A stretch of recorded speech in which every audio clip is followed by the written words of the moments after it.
சிறுகதை ஒற்றைச்சுடர். மழை காலத்து இரவு கந்தல் தூணிகளால் ஒட்டடைகள் அடைக்கப்பட்ட அந்த சிறிய குடிசைக்குள் ஒரு மண்ணெண்ணெய் விளக்கின் வெளிச்சமிட்டு தத்தளித்து கொண்டிருந்தது. மணிவாசகத்தின் கண்கள் புத்தகத்தில் நிலைத்திருந்தன. வயிற்றில் பசி கிடுகிடுவென சத்தமிட்டாலும் மனனம் செய்யும் பாடங்களின் சத்தம் அதைவிட ஓங்கி நின்றது. அவன் தந்தை ஒரு கூலி தொழிலாளி. காய்ச்சலில் படுத்திருந்த அவர் அவ்வப்போது இரும்புவதும் ஒழுங்காக படிப்பா மணி, இந்த வறுமை நம்மோட முடியட்டும் என்று கரகரப்பான குரலில் சொல்வதும் மணியின் காதுகளில் விழுந்து கொண்டே இருந்தது. பக்கத்து வீட்டில் பாத்திரம் தேய்த்து விட்டு வந்த அவன் தாய் 4 இட்லிகளை அவனிடம் நீட்டினாள். நீ சாப்பிடுமா, நான் ஃப்ரெண்டு வீட்டில் சாப்பிட்டேன் என்று மணி போய் சொன்னான். தாயின் கண்கள் கலங்கின. அந்த வீட்டில் உணவு எப்பொழுது ஒரு போராட்டமாக இருந்தது. ஆனால் கல்விக்கான தாகம் ஒருபோதும் குறையவில்லை. மறுநாள் அவனுக்கு இறுதி தேர்வு. அவன் எழுதிய குறிப்பேடுகள் கிழிந்த காகிதங்களில் கூர்க்கப்பட்டிருந்தன. மற்ற மாணவர்கள் விலையுந்த பேனாக்களுடன் வண்ணமயமான புத்தக பைகளுடன் பள்ளிக்கு வந்தனர். மணி தேய்ந்து போன ரப்பர் செருப்புடனும் தைக்கப்பட்ட பழைய சீருடன் நுழைந்தான். அவமானங்கள் அவனை துளைக்கவில்லை, மாறாக அவனது லட்சியத்தை உறுதிப்படுத்தின. கல்லூரி பருவத்தில் மணிவாசகத்தின் போராட்டங்கள் இன்னும் தீவிரமடைந்தன. பகலில் கல்லூரிக்கு சென்றவன் இரவில் ஒரு அச்சகத்தில் சுமை தூக்கும் வேலைக்கு சேர்ந்தான். தூக்கத்தை தொடர்ந்து அதிகாலை 3 மணி வரை புத்தகங்களுடன் மல்லு கட்டினான். ஒரு பழைய மிதிவண்டி தான் அவனுக்கு ஒரே சொத்து. மழையிலும் வெயிலிலும் அந்த மிதிவண்டியிலேயே பல மைல்கள் கடந்து பொது நூலகத்திற்கு சென்று குறிப்புகளை எடுத்தான். அரசு தேர்வுகளுக்கான புத்தகங்களை வாங்க பணமில்லாத போது பழைய புத்தக கடைகளில் வீசப்பட்ட தாள்களை சேகரித்து படித்தான். மற்றவர்கள் கைபேசியிலும் களியாட்டங்களில் பொழுத கழியாமல் மணிவாசகம் முந்தைய ஆண்டு வினாத்தல்களை தனது வறுமை என்னும் மையால் விடைகண்டு பழகினான்.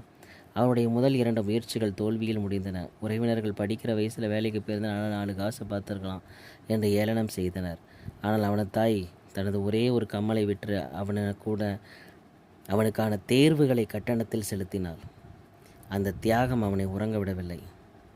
3வது முறை நேர்முகத் தேர்வில் உங்களிடம் பணம் இல்லை, வசதி இல்லை, எப்படி நிர்வாகம் செய்வீர்கள் என்று கேட்கப்பட்ட போது இல்லாமையை அனுபவத்தனுக்கு தான் இருப்பதை சரியான பகிரத் தெரியும் என்று நிதானமாக பதிலளித்தான். அவனது அந்த ஆழமான அனுபவமே அவனதை மாநிலத்திலேயே முதல் மாணவனாக தேர்ச்சி பெற செய்தது. ஆண்டுகள் உருண்டோடின. வறுமை அவனது கால்களை பின்னுக்கு இழுத்த போதெல்லாம் கல்வி அவனுக்கு சிறகுகளை வழங்கியது. இன்று அதே ஊரின் ஆட்சியராக, கலெக்டராக மணிவாசகம் நுழையும் போது ஊரே திரண்டு நின்றது. பழைய குடிசை இருந்த இடத்தில் இப்போது ஒரு சிறிய நூலகம் அவன் தந்தை பெயரில் உருவானது. வறுமை என்பது அறிவுக்கு தடையில்லை, அது ஒரு கூர்மையான ஆயுதம் என்பதை மணிவாசகம் நிரூபித்திருந்தான். இருண்ட குடிசையில் எரிந்த அந்த ஒற்றை சுடர் இன்று ஊருக்கே ஒளியீட்டு கொண்டிருக்கிறது. கிடைத்ததில் சமபங்கு. கிருஷ்ணதேவராயர் அரண்மனையில் அமைச்சருக்கான தேர்வு நடைபெற்றது. அதில் எப்படியாவது கலந்து கொள்ள வேண்டும் என்று எண்ணி தெனாலிராமன் அரண்மனைக்குள் செல்ல முயன்றான். ஆனால் வாயில் காவலர்கள் ராமனை உள்ளவிட மறுத்தனர். அதையும் மீறி உள்ளே நுழைய எண்ணிய தெனாலிராமன் வாயில் காவலனிடம் என்னை உள்ளே போக விட்டால் கிடைக்கும் பரிசு தொகையில் பாதியை உனக்கு தருகிறேன் என்றான். பரிசுக்கு ஆசைப்பட்ட காவலனும் தெனாலிராமனை உள்ளே அனுப்பினான். அரசு சபையில் மன்னர் உட்பட அனைவரும் இருந்தனர். அவர்கள் முன்னிலையில் தெனாலிராமன் என்றான். தெனாலிராமன் இடம் மன்னர் கேள்விகளை கேட்க தொடங்கினார். இந்த உலகத்தில் பயங்கரமான ஆயுதம் இது என்று மன்னர் கேட்க, தெனாலி சற்று மொசிக்காமல், இந்த உலகத்தில் பயங்கரமான ஆயுதம் மனிதனின் நாக்கு என்று பதிலளித்தான். உடனே மன்னர் அது எவ்வாறு என்று கேட்க, தெனாலிராமன், மன்னா, இந்த நாக்கு எலும்பில்லாதது. எங்கு எவ்வாறு பேச வேண்டுமோ அங்கு அவ்வாறு பேசும். உண்மையை பொய் என்றும் பொய்யை உண்மை என்றும் நல்லோரை தீயோர் என்றும் தீயோரை நல்லோர் என்றும் கூறும். எனவே நாக்கு தான் இந்த உலகத்தில் மிக கொடிய ஆயுதம் என்று கூறினான். அது மட்டுமல்ல, சில அமைச்சர்கள் கேட்ட கேள்விகளுக்கும் தெனாலிராமன் மிக சாதுரியமாக பதிலளித்தான். அதை கேட்ட மன்னரும் அரசவையில் உள்ளவர்களும் ஆச்சரியமடைந்தனர். மன்னர் தெனாலிராமனை பார்த்து, உன் திறமையை கண்டு நான் வியக்கிறேன் என்று கூறினார். சிறுகதை காதல் புரிதல்.